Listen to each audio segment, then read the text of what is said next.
એક વાત તો તમને પહેલા સ્પષ્ટ કરી દઉં કે રાજનીતિમાં ઉતરાવ ચઢાવ એ ખૂબ જ યોગ્ય બાબત છે અને રહ્યો સવાલ તમે જે પૂછ્યું કે ખામી રહી જાય છે 2002માં જ્યારે એવી પરિસ્થિતિ હતી કે કોંગ્રેસ પાર્ટીને ચૂંટણીમાં પોતાના ઉમેદવારો શોધવા માટે તકલીફ પડતી હતી એવા સમયે કોંગ્રેસનો 38% મત શેર આવ્યો હતો પછી તમે સદંતર 2017 2022 2012 આ તમામ ચૂંટણીઓના તમે આંકડા જોશો તો કોંગ્રેસ પાર્ટીનો હંમેશા ગુજરાતમાં 40 થી લઈને 41% એટલે કે 39 થી લઈને 41% વચ્ચેનો વોટ શેર રહ્યો છે અમારી જે જંગ રિયલ જંગ ભારતીય જનતા પાર્ટીની સામે છે એ માત્ર 5 થી 7% વોટ શેરનો ઉલટફેરની જંગ છે હા પરિણામ જિલ્લા પંચાયત તાલુકા પંચાયત કોર્પોરેશનમાં કઈ વિપરીત છે અને વિધાનસભામાં કઈ વિપરીત આવી શકે છે માત્ર ગુજરાત નહીં એ દરેક રાજ્યની પોલિટિકલ પરિસ્થિતિ આ રીતની જ હોય છે પરંતુ હું પહેલા તો એ સ્પષ્ટ કરી દેવા માંગુ છું કે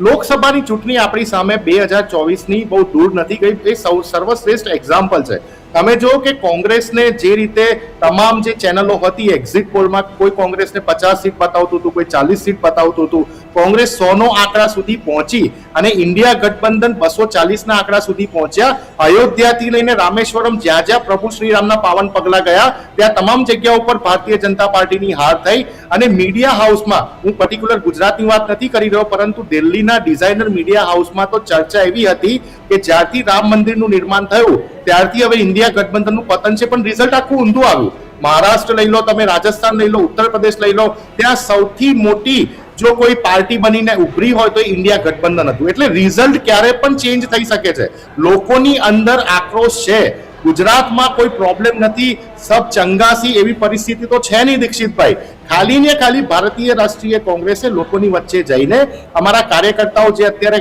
રાત દિવસ એક કરીને મહેનત કરી રહ્યા છે અમારા પ્રદેશ પ્રમુખના જે આદેશ અનુસાર નવા નવા કાર્યક્રમો ડિઝાઇન થાય છે અમારે લોકોની વચ્ચે એમનો આક્રોશ બહાર કઢાવવાનો છે લોકોનો જે આક્રોશ છે લોકોના જે મુદ્દા છે અમારે બહાર કઢાવવાના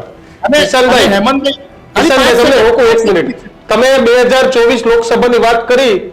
લોકસભામાં ભલે કોંગ્રેસ સીટ એક જ જીતી પણ પરિણામ 14 અને 19 કરતા સારું એવું સ્વીકારવું પડે અમિત ચાવડા થોડા મત માટે રહી ગયા ચૈતર વસાવા થોડાક મતે હાટ માટે રહી ગયા ટક્કર આપી પાટણ પણ નાના મત પણ કેવું એ છે કે તમે જે કઈ અરવિંદ એડવર્ટાઇઝમેન્ટ પાર્ટીની વાત કરી ત્યારે તો તમે ભાજપ ઉપર કહ્યું તમારી એ ટીમ છે બી ટીમ છે ત્યારે તો એડવર્ટાઇઝમેન્ટ પાર્ટી તમારું ગઠબંધન હતું ના બિલકુલ બિલકુલ બિલકુલ બિલકુલ જેવી રીતે જમ્મુ કાશ્મીરમાં મહેબૂબા મુફ્તી પીડીપી સાથે 2.5 વર્ષનું ભારતીય જનતા પાર્ટીનું લાલચવાળું ગઠબંધન અને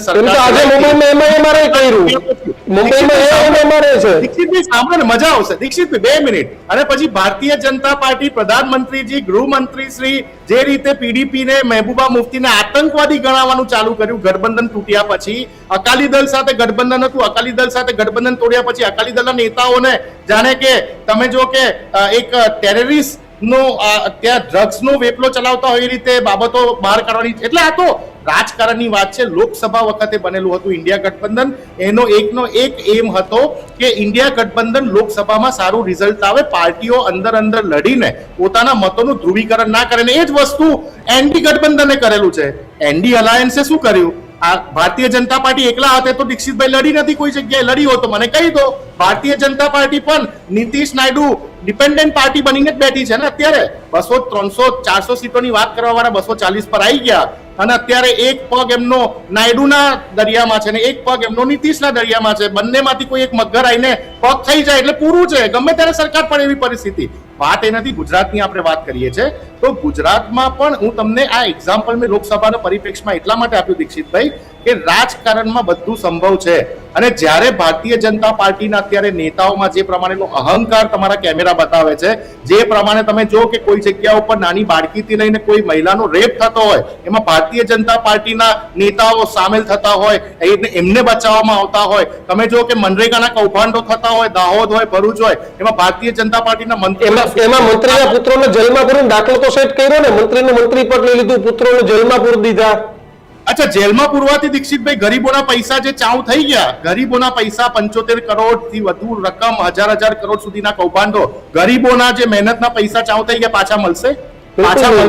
અને તમને ને મને ખબર છે દીક્ષિતભાઈ કેટલા ટાઈમમાં બેલ મળશે. અરે એમના જયસુખભાઈ પટેલ ઓરેવા કંપનીના માલિક જે ભારતીય જનતા પાર્ટીને ફંડિંગ કરતા હતા, મોરબી બ્રિજમાં બહાર ખુલ્લેઆમ ફરે છે સાહેબ. તમારા ને મારાથી વધારે કામ ધંધો વ્યાપાર કરે છે. શું થયું એમનું? તમે મને કહો કે કયા કાંડના વ્યક્તિઓને સજા થઈ હોય તો મને કહી દો. કોઈ કાંડના વ્યક્તિને ભારતીય જનતા પાર્ટીના શાસનમાં સજા થઈ હોય, વારંવાર ગૃહમંત્રી, સંસ્કારી ગૃહમંત્રી એવું બોલે કે કાયદામાં રહેશો તો ફાયદામાં રહેશો, ફાસ્ટ ટ્રેક કોર્ટના માધ્યમ દ્વારા 2 વર્ષમાં સજા, 3 વર્ષમાં સજા. ગુજરાતમાં છેલ્લા 10 વર્ષમાં જે કોઈ પણ કૌભાંડો થયા, પછી વિઝેટનું 6000 કરોડનું કૌભાંડ હોય જેને ગુજરાતના મધ્યમ વર્ગની રીઢની હડ્ડી તોડી નાખી, એને પણ સજા નથી કરાઈ શક્યા આ લોકો. રક્ષિત કાંડ હોય કે કોઈ પણ કાંડ હોય, લોકો સજા જ નથી કરી શકતા. કારણ કે ગુજરાત પોલીસ જે ચાર્જશીટ બનાવે છે, એમ આટલા મોટા જે એમના મરતિયાઓ ભારતીય જનતા પાર્ટીના ખાસ લોકો, એ ચાર્જ ફ્રેમ જે બનાવે છે એ જ હલકી ગુણવત્તા વાળી હોય છે દીક્ષિતભાઈ. એટલે આ બધા મુદ્દા ગુજરાતની જનતાની વચ્ચે અત્યારે કાર્યરત છે. તમે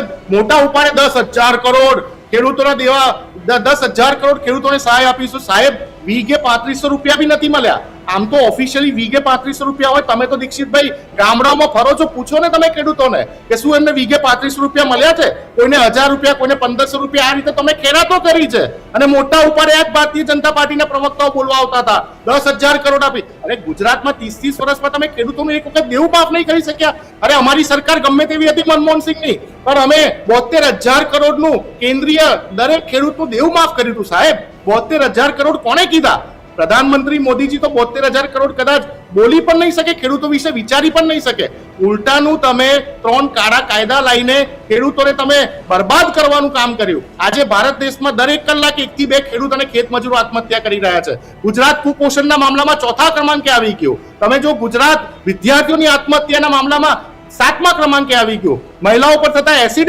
એટેકમાં ગુજરાત 6થા ક્રમાંકે આવી ગયું. આ હાલત તમે ગુજરાતમાં બનાવી દીધી. માત્ર 3.21 લાખ બાળકો ગુજરાતમાં આદિવાસી સમાજમાંથી કુપોષિત છે. તો હાલત શું હશે ગુજરાતની? તમે 2,199 કરોડ ખર્ચ્યા તમે